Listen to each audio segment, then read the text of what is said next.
ಸರ್ಕಾರ ಒಂದು ಕಡೆಗೆ ಕನ್ನಡ ಸಂಸ್ಕೃತಿ ಸಚಿವರೇ ಹೇಳ್ತಾರೆ ಸಂಘ ಸಂಸ್ಥೆಗಳಿಗೆ ಅನುದಾನ ಕೊಡೋಕ್ಕೆ ನಮ್ಮ ಹತ್ರ ಹಣ ಇಲ್ಲ.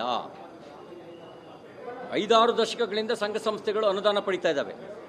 ಆ ಸಂಘ ಸಂಸ್ಥೆಗಳಿಗೆ ಅನುದಾನ ಕೊಡೋ ಉದ್ದೇಶನೇ ಸಾಂಸ್ಕೃತಿಕ ಚಟುವಟಿಕೆಗಳಿಗೆ ಉತ್ತೇಜನ ನೀಡಿ ಸಂಸ್ಕೃತಿಯನ್ನು ಬೆಳೆಸಬೇಕು ಅಂಥೇಳಿ, ಭಾಷೆಯನ್ನು ಜನಮನಕ್ಕೆ ಮುಟ್ಟಿಸುವ ಕೆಲಸ ಮಾಡಬೇಕು ಅಂಥೇಳಿ. ಅವ್ರಿಗೆ ಕೊಡೋದಕ್ಕೆ ಇವರಿಗೆ ಅನುದಾನ ಇಲ್ಲ. ಅಷ್ಟು ಮಾತ್ರ ಅಲ್ಲ ಅರೆಕಾಲಿಕ ಉಪನ್ಯಾಸಕರು 7 ತಿಂಗಳಿಂದ ಸಂಬಳ ಸಿಕ್ಕಿಲ್ಲ ಅಂತ ಚಳವಳಿ ಮಾಡಿದ್ರು. ಅವ್ರಿಗೆ ಕೊಡಲಿಕ್ಕೆ ಇವ್ರ ಹತ್ರ ಹಣ ಇಲ್ಲ. ಹಾಲು ಉತ್ಪಾದಕರಿಗೆ 656 ಕೋಟಿ ರೂಪಾಯಿ ಬಾಕಿ ಉಳಿಸ್ಕೊಂಡಿದ್ದಾರೆ, ಅವರಿಗೆ ಕೊಡಲಿಕ್ಕೆ ಇವ್ರ ಹತ್ರ ಹಣ ಇಲ್ಲ. ಆಶಾ ಕಾರ್ಯಕರ್ತರು ಚಳವಳಿ ಮಾಡಿದ್ರು, ಅಂಗನವಾಡಿ ಶಿಕ್ಷಕಿಯರು ಚಳವಳಿ ಮಾಡಿದರು, ಅಂಗನವಾಡಿ ಸಹಾಯಕಿಯರು ಚಳವಳಿ ಮಾಡಿದ್ರು. ಇವ್ರ ಬಗ್ಗೆ ವಾಗ್ದಾನ ಕೊಟ್ಟಿದ್ರು ಚುನಾವಣಾ ಪೂರ್ವದಲ್ಲಿ, ನಿಮ್ಮ ಬೇಡಿಕೆಯನ್ನು ಈಡೇರಿಸ್ತೇವೆ ಅಂಥೇಳಿ. ಆದರೆ ಅವ್ರಿಗೆ ಕೊಡಲಿಕ್ಕೆ ಇವ್ರ ಹತ್ರ ಹಣ ಇಲ್ಲ. ಆದರೆ ಕಾಂಗ್ರೆಸ್ ಕಾರ್ಯಕರ್ತರಿಗೆ ಕೊಡಲಿಕ್ಕೆ ಇವ್ರ ಹತ್ರ ಹಣ ಇದೆ. ತೆರಿಗೆ ಏರಿಸಿ ಜನಸಾಮಾನ್ಯರ ಬದುಕನ್ನು ದುಸ್ತರಗೊಳಿಸಿ ಬೆಲೆ ಏರಿಕೆಯ ಬರೆಯನ್ನು ಹಾಕಿ ಕಾಂಗ್ರೆಸ್ ಕಾರ್ಯಕರ್ತರಿಗೆ ಮೆರೆಸುವ ಕೆಲಸವನ್ನು ಮಾಡ್ತಾ ಇದ್ದಾರೆ. ನಾನು ಹೇಳಕ್ಕೆ ಬಯಸ್ತೇನೆ, ನಿಮ್ಮ ಪಾರ್ಟಿ ಜನರ ಸೇವೆ ಮಾಡಲಿಕ್ಕಿರೋದ, ಜನರ ಸೇವಿಂಗ್ ಮಾಡಲಿಕ್ಕಿರೋದ? ಜನರನ್ನು ಬೋಡ್ಸೋಕ್ಕಿಲ್ಲ ಅನ್ನೋದಾದರೆ ಸರ್ಕಾರ ದುಡ್ಡು ಯಾಕ್ರಿ ಕೊಡ್ತೀರಿ? ಜನರ ತೆರಿಗೆ ಹಣನ ಯಾಕ್ರಿ ಕೊಡ್ತೀರಿ? ನೀವು ನಿಮ್ಮ ಕಾಂಗ್ರೆಸ್ ಪಾರ್ಟಿಯ ಹಣ ಕೊಡಿ. ಕಾಂಗ್ರೆಸ್ ಕಾರ್ಯಕರ್ತನಿಗೆ ನೀವೇನು ಕಲಿಸ್ತಾ ಇದ್ದೀರಿ? ಜನರ ತೆರಿಗೆ ಹಣದಲ್ಲಿ ನೀವು ಮೋಜು ಮಸ್ತಿ ಮಾಡೋದು ಕಲಿಸ್ತಾ ಇದ್ದೀರಾ?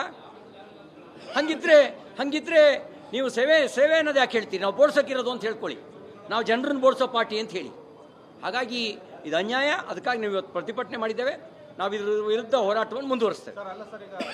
ಸರ್ಕಾರ ಬರೋಕ್ಕೆ ಕಾರ್ಯಕರ್ತರು ಕಾರಣ, ಅದಕ್ಕಾಗಿ ಅವ್ರಿಗೆ ನಾವು ಋಣ ತೀರಿಸ್ತಾ ಇದ್ದೇವೆ ಅಂತ. ಸರ್ಕಾರ ಬರೋಕ್ಕೆ ಕಾರ್ಯಕರ್ತರು ಕಾರಣ ಅನ್ನೋದಿದ್ರೆ ಇವ್ರು ಲೂಟಿ ಹೊಡಿತಾ ಇದ್ದಾರಲ್ಲ, ಇವ್ರ ಜೋಬಿನ ದುಡ್ಡು ಕೊಡಲಿ. ಹಗರಣ ಮಾಡಿ ಲೂಟಿ ಹೊಡಿತಾ ಇದ್ದಾರಲ್ಲ, ಆ ಜೋಬಿನ ದುಡ್ಡು ಕೊಡಲಿ. ಜನರ ತೆರಿಗೆ ಹಣವನ್ನು ಹಂಚೋದಕ್ಕೆ ನಿಮ್ಗೆ ಯಾವನ್ರಿ ಅಧಿಕಾರ ಕೊಟ್ಟಿದ್ದು? ಜನ ನಿಮಗೆ ಒಂದು ಕಡೆ ಬೆಲೆ ಏರಿಕೆ ಮಾಡ್ತೀರಿ, ನಿಮಗೆ ಗಾಳಿಗೊಂದು ತೆರಿಗೆ ಹಾಕಿಲ್ಲ. ಆ ಹಿಮಾಚಲ್ ಪ್ರದೇಶದಲ್ಲಿ ಟಾಯ್ಲೆಟಿಗೂ ಟ್ಯಾಕ್ಸ್ ಹಾಕಿದಂಥ ಪಾರ್ಟಿ ಇದು ಕಾಂಗ್ರೆಸ್. ಇದು ಅಯೋಗ್ಯ ಪಾರ್ಟಿ ಕಾಂಗ್ರೆಸ್ ಪಾರ್ಟಿ. ನೀವೀಗ ಜನರ ದುಡ್ಡಲ್ಲಿ ನಿಮ್ಮ ಕಾರ್ಯಕರ್ತರು ಯಾಕೆ ಮೋಜಿ ಮಸ್ತು ಮಾಡಬೇಕು? ನಿಮ್ಮ ದುಡ್ಡು ಕೊಡ್ರಿ. ಮತ್ತು ನೀವು ಸೇವೆಗಾಗಿರುವ ಪಾರ್ಟಿ, 135 ವರ್ಷಗಳ ಇತಿಹಾಸ ಇರೋ ಪಾರ್ಟಿ ಮಹಾತ್ಮ ಗಾಂಧಿ ಇದನ್ನು ಹೇಳ್ಕೊಟ್ಟಿದ್ದು. ಜನರ ತೆರಿಗೆ ಲೂಟಿ ಹೊಡೆಯೋದನ್ನು ಹೇಳ್ಕೊಟ್ಟಿದ್ದೇನೆ ಮಹಾತ್ಮ ಗಾಂಧಿ. ನಾಚಿಕೆ ಆಗಲ್ಲ ನಿಮಗೆ? ಉಪ್ಪಿನ ಮೇಲೆ ತೆರಿಗೆ ಹಾಕಿದ್ದು ಹೋರಾಟ ಮಾಡಿದ ಆ ನಾಯಕ ಎಲ್ಲಿ? ನಿಮ್ಮಂತ ಅಯೋಗ್ಯರಲ್ಲಿ. ಬಿಜೆಪಿ ಅಷ್ಟೇ ಹೋರಾಟ ಮಾಡಲಿ, ನಾವು ಯಾವುದೇ ಕಾರಣಕ್ಕೂ ಸಮಿತಿಗಳನ್ನು ಕೈ ಬಿಡಲ್ಲ. ಎಷ್ಟು ದಿನ ನಡೆಯುತ್ತೆ ಅಹಂಕಾರ? ಎಷ್ಟು ದಿನ ಇರುತ್ತೆ ಇವ್ರ ಅಧಿಕಾರ? ಒಂದಿನ ಎಲ್ಲದಕ್ಕೂ ಬೆಲೆ ತೆರಲೇಬೇಕಾಗುತ್ತೆ. ಜನ ನೋಡ್ತಿದ್ದಾರೆ. ಅಹಂಕಾರದ ಮಾತುಗಳಿಗೆ ಜನ ಉತ್ತರ ಕೊಡ್ತಾರೆ. ಎಲ್ಲದಕ್ಕೂ ಒಂದಿನ ಕೊನೆ ಆಗೇ ಆಗುತ್ತೆ.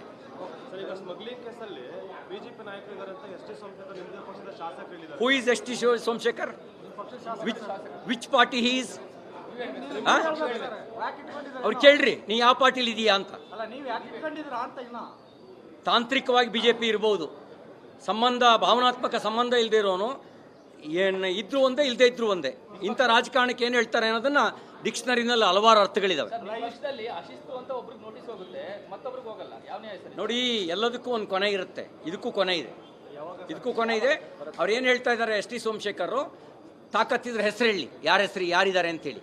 ಒಂದು ಸಾರ್ವಜನಿಕ ಚರ್ಚೆಯಲ್ಲಿ ಇರೋದು ಬಿಜೆಪಿ ನಾಯಕರ ಬಗ್ಗೆ ಅಲ್ಲ, ಸಾರ್ವಜನಿಕ ಚರ್ಚೆ ಇರೋದು ಈ ಸರ್ಕಾರದ ಪ್ರಭಾವಿ ಸಚಿವರು ಇದ್ದಾರೆ ಅಂತ ಸಾರ್ವಜನಿಕ ಚರ್ಚೆ ಇರೋದು. ಪ್ರೋಟೋಕಾಲ್ನ ಬಿಜೆಪಿ ನಾಯಕರು ಹೇಳಿ ಕೊಡ್ಸೋಕ್ಕಾಗತ್ತೇನ್ರಿ? ಈಗ ಯಾವ ಪಾರ್ಟಿ ಇದೆ ಈಗ ಅಧಿಕಾರದಲ್ಲಿ ಯಾವ ಪಾರ್ಟಿ ಇದೆ? ನಾವು ಹೇಳಿ ಕೊಡ್ಸೋಕ್ಕಾಗತ್ತಾ? ಕೊಡಿಸಿರೋದು ಯಾರು ಅನ್ನೋ ತನಿಖೆ ನಂತರ ಗೊತ್ತಾಗುತ್ತೆ. ನಂದು ಒಂದೇ ಕಳಕಳಿ ಏನು ಅಂದರೆ, IMA ಹಗರಣದ ಥರ ಇದು ಹಳ್ಳ ಹಿಡಿಬಾರ್ದು, ಸಮಗ್ರ ತನಿಖೆ ಆಗಬೇಕು. ಬಿಟ್ಕಾಯಿನ್ ಥರ ಹಳ್ಳ ಹಿಡಿಬಾರ್ದು, ಸಮಗ್ರ ತನಿಖೆ ಆಗಬೇಕು. ಇವೆಲ್ಲ ಕೆಲವೆಲ್ಲ ಏನಾಗ್ತವೆ, ಭಾಳ ಮುಂಚೆ ಸೌಂಡ್ ಮಾಡ್ತವೆ, ಆಮೇಲೆ ಸೌಂಡ್ಲೆಸ್ ಆಗಿಬಿಡ್ತವೆ. ಹಾಗಾಗಿ ಇದು ಬರೀ ಸೌಂಡ್ ಮಾಡಿ ಹೋಗಬಾರ್ದು. ತಮಾಷೆ ಮಾತಲ್ರಿ. 15 kg ಚಿನ್ನನ ತಗೊಂಡು ಬರೋದು, ಪ್ರೋಟೋಕಾಲಲ್ಲಿ ಕರ್ಕೊಂಬರೋದು ಅಂತ ಹೇಳಿದ್ರೆ ಕಳ್ಳರದೇ ರಾಜ್ಯ ಆದಂಗೆ ಆಯ್ತಿದು. ಸಂಪನ್ನರಿಗೆ ಎಲ್ಲಿ ಬೆಲೆ ಇದೆ? ನ್ಯಾಯವಾಗಿ ಪ್ರಾಮಾಣಿಕವಾಗಿ ವ್ಯವಹಾರ ಮಾಡೋನಿಗೇನು ಗೌರವ ಇದೆ? ಈ ಕಳ್ಳರದೇ ರಾಜ್ಯ ಆಗುತ್ತೆ. ಹಾಗಾಗಿ ಎಸ್ ಟಿ ಸೋಮಶೇಖರ್, ನಿಮ್ಮನ್ನು ಗೆಲ್ಲಿಸಿರೋದು ಬಿಜೆಪಿಯ ಕಾರ್ಯಕರ್ತರು, ಬಿಜೆಪಿಯ ಮತದಾರರು. ನಿಮಗೆ ಬಿಜೆಪಿ ವಿರುದ್ಧ ಮಾತಾಡಬೇಕು ಅಂತಿದ್ರೆ ನಿಮಗೆ ಸ್ವತಂತ್ರ ಇದೆ.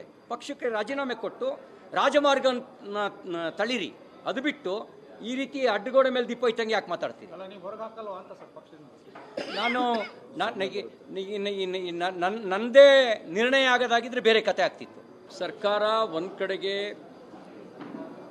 ಕನ್ನಡ ಸಂಸ್ಕೃತಿ ಸಚಿವರೇ ಹೇಳ್ತಾರೆ, ಸಂಘ ಸಂಸ್ಥೆಗಳಿಗೆ ಅನುದಾನ ಕೊಡೋಕ್ಕೆ ನಮ್ಮ ಹತ್ರ ಹಣ ಇಲ್ಲ. 5-6 ದಶಕಗಳಿಂದ ಸಂಘ ಸಂಸ್ಥೆಗಳು ಅನುದಾನ ಪಡಿತಾ ಇದ್ದಾವೆ. ಆ ಸಂಘ ಸಂಸ್ಥೆಗಳಿಗೆ ಅನುದಾನ ಕೊಡೋ ಉದ್ದೇಶನೇ ಸಾಂಸ್ಕೃತಿಕ ಚಟುವಟಿಕೆಗಳಿಗೆ ಉತ್ತೇಜನ ನೀಡಿ ಸಂಸ್ಕೃತಿಯನ್ನು ಬೆಳೆಸಬೇಕು ಅಂಥೇಳಿ, ಭಾಷೆಯನ್ನು ಜನಮನಕ್ಕೆ ಮುಟ್ಟಿಸುವ ಕೆಲಸ ಮಾಡಬೇಕು ಅಂಥೇಳಿ. ಅವ್ರಿಗೆ ಕೊಡೋದಕ್ಕೆ ಇವರಿಗೆ ಅನುದಾನ ಇಲ್ಲ. ಅಷ್ಟು ಮಾತ್ರ ಅಲ್ಲ, ಅರೆಕಾಲಿಕ ಉಪನ್ಯಾಸಕರು 7 ತಿಂಗಳಿಂದ ಸಂಬಳ ಸಿಕ್ಕಿಲ್ಲ ಅಂತ ಚಳವಳಿ ಮಾಡಿದ್ರು. ಅವ್ರಿಗೆ ಕೊಡಲಿಕ್ಕೆ ಇವ್ರ ಹತ್ರ ಹಣ ಇಲ್ಲ. ಹಾಲು ಉತ್ಪಾದಕರಿಗೆ 656 ಕೋಟಿ ರೂಪಾಯಿ ಬಾಕಿ ಉಳಿಸ್ಕೊಂಡಿದ್ದಾರೆ, ಅವರಿಗೆ ಕೊಡಲಿಕ್ಕೆ ಇವ್ರ ಹತ್ರ ಹಣ ಇಲ್ಲ. ಆಶಾ ಕಾರ್ಯಕರ್ತರು ಚಳವಳಿ ಮಾಡಿದ್ರು, ಅಂಗನವಾಡಿ ಶಿಕ್ಷಕಿಯರು ಚಳವಳಿ ಮಾಡಿದರು, ಅಂಗನವಾಡಿ ಸಹಾಯಕಿಯರು ಚಳವಳಿ ಮಾಡಿದ್ರು. ಇವ್ರ ಬಗ್ಗೆ ವಾಗ್ದಾನ ಕೊಟ್ಟಿದ್ರು ಚುನಾವಣಾ ಪೂರ್ವದಲ್ಲಿ, ನಿಮ್ಮ ಬೇಡಿಕೆಯನ್ನು ಈಡೇರಿಸ್ತೇವೆ ಅಂಥೇಳಿ. ಆದರೆ ಅವ್ರಿಗೆ ಕೊಡಲಿಕ್ಕೆ ಇವ್ರ ಹತ್ರ ಹಣ ಇಲ್ಲ. ಆದರೆ ಕಾಂಗ್ರೆಸ್ ಕಾರ್ಯಕರ್ತರಿಗೆ ಕೊಡಲಿಕ್ಕೆ ಇವ್ರ ಹತ್ರ ಹಣ ಇದೆ. ತೆರಿಗೆ ಏರಿಸಿ ಜನಸಾಮಾನ್ಯರ ಬದುಕನ್ನು ದುಸ್ತರಗೊಳಿಸಿ ಬೆಲೆ ಏರಿಕೆಯ ಬರೆಯನ್ನು ಹಾಕಿ ಕಾಂಗ್ರೆಸ್ ಕಾರ್ಯಕರ್ತರಿಗೆ ಮೆರೆಸುವ ಕೆಲಸವನ್ನು ಮಾಡ್ತಾ ಇದ್ದಾರೆ. ನಾನು ಹೇಳಕ್ಕೆ ಬಯಸ್ತೇನೆ, ನಿಮ್ಮ ಪಾರ್ಟಿ ಜನರ ಸೇವೆ ಮಾಡಲಿಕ್ಕಿರೋದ, ಜನರ ಸೇವಿಂಗ್ ಮಾಡಲಿಕ್ಕಿರೋದ? ಜನರನ್ನು ಬೋಡ್ಸೋಕ್ಕಿಲ್ಲ ಅನ್ನೋದಾದರೆ ಸರ್ಕಾರ ದುಡ್ಡು ಯಾಕ್ರಿ ಕೊಡ್ತೀರಿ? ಜನರ ತೆರಿಗೆ ಹಣನ ಯಾಕ್ರಿ ಕೊಡ್ತೀರಿ? ನೀವು ನಿಮ್ಮ ಕಾಂಗ್ರೆಸ್ ಪಾರ್ಟಿಯ ಹಣ ಕೊಡಿ. ಕಾಂಗ್ರೆಸ್ ಕಾರ್ಯಕರ್ತನಿಗೆ ನೀವೇನು ಕಲಿಸ್ತಾ ಇದ್ದೀರಿ? ಜನರ ತೆರಿಗೆ ಹಣದಲ್ಲಿ ನೀವು ಮೋಜು ಮಸ್ತಿ ಮಾಡೋದು ಕಲಿಸ್ತಾ ಇದ್ದೀರಾ? ಹಂಗಿದ್ರೆ ನೀವು ಸೇವೆ ಅನ್ನೋದು ಯಾಕೆ ಹೇಳ್ತೀರಿ? ನಾವು ಬೋಡ್ಸೋಕ್ಕಿರೋದು ಅಂತ ಹೇಳ್ಕೊಳ್ಳಿ, ನಾವು ಜನರನ್ನು ಬೋಡ್ಸೋ ಪಾರ್ಟಿ ಅಂತ ಹೇಳಿ. ಹಾಗಾಗಿ ಇದು ಅನ್ಯಾಯ. ಅದಕ್ಕಾಗಿ ನಾವು ಇವತ್ತು ಪ್ರತಿಭಟನೆ ಮಾಡಿದ್ದೇವೆ. ನಾವು ಇದ್ರ ವಿರುದ್ಧ ಹೋರಾಟವನ್ನು ಮುಂದುವರಿಸ್ತೇವೆ. ಸರ್, ಅಲ್ಲ ಸರ್, ಈಗ ಸರ್ಕಾರ ಬರೋಕ್ಕೆ ಕಾರ್ಯಕರ್ತರ ಕಾರಣ, ಅದಕ್ಕಾಗಿ ಅವ್ರಿಗೆ ನಾವು ಋಣ ತೀರಿಸ್ತಾ ಇದ್ದೇವೆ ಅಂತ. ಸರ್ಕಾರ ಬರೋಕ್ಕೆ ಕಾರ್ಯಕರ್ತರು ಕಾರಣ ಅನ್ನೋದಿದ್ರೆ ಇವ್ರು ಲೂಟಿ ಹೊಡಿತಾ ಇದ್ದಾರಲ್ಲ, ಇವ್ರ ಜೋಬಿನ ದುಡ್ಡು ಕೊಡಲಿ. ಹಗರಣ ಮಾಡಿ ಲೂಟಿ ಹೊಡಿತಾ ಇದ್ದಾರಲ್ಲ, ಆ ಜೋಬಿನ ದುಡ್ಡು ಕೊಡಲಿ. ಜನರ ತೆರಿಗೆ ಹಣವನ್ನು ಹಂಚೋದಕ್ಕೆ ನಿಮ್ಗೆ ಯಾವನ್ರಿ ಅಧಿಕಾರ ಕೊಟ್ಟಿದ್ದು? ಜನ ನಿಮಗೆ ಒಂದು ಕಡೆ ಬೆಲೆ ಏರಿಕೆ ಮಾಡ್ತೀರಿ, ನಿಮಗೆ ಗಾಳಿಗೊಂದು ತೆರಿಗೆ ಹಾಕಿಲ್ಲ. ಆ ಹಿಮಾಚಲ್ ಪ್ರದೇಶದಲ್ಲಿ ಟಾಯ್ಲೆಟಿಗೂ ಟ್ಯಾಕ್ಸ್ ಹಾಕಿದಂಥ ಪಾರ್ಟಿ ಇದು ಕಾಂಗ್ರೆಸ್. ಇದು ಅಯೋಗ್ಯ ಪಾರ್ಟಿ ಕಾಂಗ್ರೆಸ್ ಪಾರ್ಟಿ. ನೀವೀಗ ಜನರ ದುಡ್ಡಲ್ಲಿ ನಿಮ್ಮ ಕಾರ್ಯಕರ್ತರು ಯಾಕೆ ಮೋಜಿ ಮಸ್ತು ಮಾಡಬೇಕು? ನಿಮ್ಮ ದುಡ್ಡು ಕೊಡ್ರಿ. ಮತ್ತು ನೀವು ಸೇವೆಗಾಗಿರುವ ಪಾರ್ಟಿ, 135 ವರ್ಷಗಳ ಇತಿಹಾಸ ಇರೋ ಪಾರ್ಟಿ ಮಹಾತ್ಮ ಗಾಂಧಿ ಇದನ್ನು ಹೇಳ್ಕೊಟ್ಟಿದ್ದು. ಜನರ ತೆರಿಗೆ ಲೂಟಿ ಹೊಡೆಯೋದನ್ನು ಹೇಳ್ಕೊಟ್ಟಿದ್ದೇನೆ ಮಹಾತ್ಮ ಗಾಂಧಿ. ನಾಚಿಕೆ ಆಗಲ್ಲ ನಿಮಗೆ? ತೆರಿಗೆ ಹಾಕಿದ್ದು ಹೋರಾಟ ಮಾಡಿ, ಉಪ್ಪಿನ ಮೇಲೆ ತೆರಿಗೆ ಹಾಕಿದ್ದು ಹೋರಾಟ ಮಾಡಿದ ಆ ನಾಯಕ ಎಲ್ಲಿ? ನಿಮ್ಮಂತ ಅಯೋಗ್ಯರಲ್ಲಿ. ಬಿಜೆಪಿ ಅಷ್ಟೇ ಹೋರಾಟ ಮಾಡಲಿ, ನಾವು ಯಾವುದೇ ಕಾರ್ಯಕರ್ತರ ಸಮಿತಿಗಳನ್ನು ಕೈ ಬಿಡಲ್ಲ. ಎಷ್ಟು ದಿನ ನಡೆಯುತ್ತೆ ಅಹಂಕಾರ? ಎಷ್ಟು ದಿನ ಇರುತ್ತೆ ಇವ್ರ ಅಧಿಕಾರ? ಒಂದಿನ ಎಲ್ಲದಕ್ಕೂ ಬೆಲೆ ತೆರಲೇಬೇಕಾಗುತ್ತೆ. ಜನ ನೋಡ್ತಿದ್ದಾರೆ. ಅಹಂಕಾರದ ಮಾತುಗಳಿಗೆ ಜನ ಉತ್ತರ ಕೊಡ್ತಾರೆ. ಎಲ್ಲದಕ್ಕೂ ಒಂದಿನ ಕೊನೆ ಆಗೇ ಆಗುತ್ತೆ. ಈಗ ಸ್ಮಗ್ಲಿಂಗ್ ಕೇಸಲ್ಲಿ ಬಿಜೆಪಿ ನಾಯಕರು ಇದ್ದಾರೆ ಅಂತ ಎಸ್ ಟಿ ಸೋಮಶೇಖರ್ ನಿಮ್ಮದೇ ಪಕ್ಷದ ಶಾಸಕರು ಹೇಳಿದ್ದಾರೆ. Who is S T Somashekar? Which party he is? ಅವ್ರು ಕೇಳ್ರಿ, ನೀ ಯಾವ ಪಾರ್ಟಿಲಿ ಇದೆಯಾ ಅಂತ. ತಾಂತ್ರಿಕವಾಗಿ ಬಿಜೆಪಿ ಇರಬಹುದು, ಭಾವನಾತ್ಮಕ ಸಂಬಂಧ ಇಲ್ಲದೆ ಇರೋನು ಏನು ಇದ್ರು ಒಂದೇ, ಇಲ್ಲದೆ ಇದ್ರು ಒಂದೇ. ಇಂಥ ರಾಜಕಾರಣಕ್ಕೆ ಏನು ಹೇಳ್ತಾರೆ ಅನ್ನೋದನ್ನ ಡಿಕ್ಷನರಿನಲ್ಲಿ ಹಲವಾರು ಅರ್ಥಗಳಿದಾವೆ. ನೋಡಿ, ಎಲ್ಲದಕ್ಕೂ ಒಂದು ಕೊನೆ ಇರುತ್ತೆ. ಇದಕ್ಕೂ ಕೊನೆ ಇದೆ. ಅವ್ರು ಏನು ಹೇಳ್ತಾ ಇದ್ದಾರೆ ಎಸ್ ಟಿ ಸೋಮಶೇಖರ್? ತಾಕತ್ತಿದ್ರೆ ಹೆಸರು ಹೇಳಿ, ಯಾರಿದ್ದಾರೆ ಅಂತೇಳಿ. ಒಂದು ಸಾರ್ವಜನಿಕ ಚರ್ಚೆಯಲ್ಲಿರೋದು ಬಿಜೆಪಿ ನಾಯಕರ ಬಗ್ಗೆ ಅಲ್ಲ, ಸಾರ್ವಜನಿಕ ಚರ್ಚೆ ಇರೋದು ಈ ಸರ್ಕಾರದ ಪ್ರಭಾವಿ ಸಚಿವರು ಇದ್ದಾರೆ ಅಂತ ಸಾರ್ವಜನಿಕ ಚರ್ಚೆ ಇರೋದು. ಪ್ರೋಟೋಕಾಲ್ನ ಬಿಜೆಪಿ ನಾಯಕರು ಹೇಳಿ ಕೊಡ್ಸೋಕ್ಕಾಗತ್ತೇನ್ರಿ? ಈಗ ಯಾವ ಪಾರ್ಟಿ ಇದೆ ಈಗ ಅಧಿಕಾರದಲ್ಲಿ ಯಾವ ಪಾರ್ಟಿ ಇದೆ? ನಾವು ಹೇಳ್ಕೊಡ್ಸೋಕ್ಕಾಗತ್ತಾ? ಕೊಡಿಸಿರೋದು ಯಾರು ಅನ್ನೋ ತನಿಖೆ ನಂತರ ಗೊತ್ತಾಗುತ್ತೆ. ನಂದು ಒಂದೇ ಕಳಕಳಿ ಏನು ಅಂದರೆ, IMA ಹಗರಣದ ಥರ ಇದು ಹಳ್ಳ ಹಿಡಿಬಾರ್ದು, ಸಮಗ್ರ ತನಿಖೆ ಆಗಬೇಕು. ಬಿಟ್ಕಾಯಿನ್ ಥರ ಹಳ್ಳ ಹಿಡಿಬಾರ್ದು, ಸಮಗ್ರ ತನಿಖೆ ಆಗಬೇಕು. ಇವೆಲ್ಲ ಕೆಲವೆಲ್ಲ ಏನಾಗ್ತವೆ, ಭಾಳ ಮುಂಚೆ ಸೌಂಡ್ ಮಾಡ್ತವೆ, ಆಮೇಲೆ ಸೌಂಡ್ಲೆಸ್ ಆಗಿಬಿಡ್ತವೆ. ಹಾಗಾಗಿ ಇದು ಬರೀ ಸೌಂಡ್ ಮಾಡಿ ಹೋಗಬಾರ್ದು. ತಮಾಷೆ ಮಾತಲ್ರಿ, 15 kg ಚಿನ್ನನ ತಗೊಂಡು ಬರೋದು, ಪ್ರೋಟೋಕಾಲಲ್ಲಿ ಕರ್ಕೊಂಬರೋದು ಅಂತ ಹೇಳಿದ್ರೆ ನೀ ಕಳ್ಳರದೇ ರಾಜ್ಯ ಆದಂಗೆ ಆಯ್ತಿದು. ಸಂಪನ್ನರಿಗೆ ಎಲ್ಲಿ ಬೆಲೆ ಇದೆ? ನ್ಯಾಯವಾಗಿ ಪ್ರಾಮಾಣಿಕವಾಗಿ ವ್ಯವಹಾರ ಮಾಡೋನಿಗೇನು ಗೌರವ ಇದೆ? ಈ ಕಳ್ಳರದೇ ರಾಜ್ಯ ಆಗುತ್ತೆ. ಹಾಗಾಗಿ ಎಸ್ ಟಿ ಸೋಮಶೇಖರ್, ನಿಮ್ಮನ್ನು ಗೆಲ್ಲಿಸಿರೋದು BJPಯ ಕಾರ್ಯಕರ್ತರು, BJPಯ ಮತದಾರರು.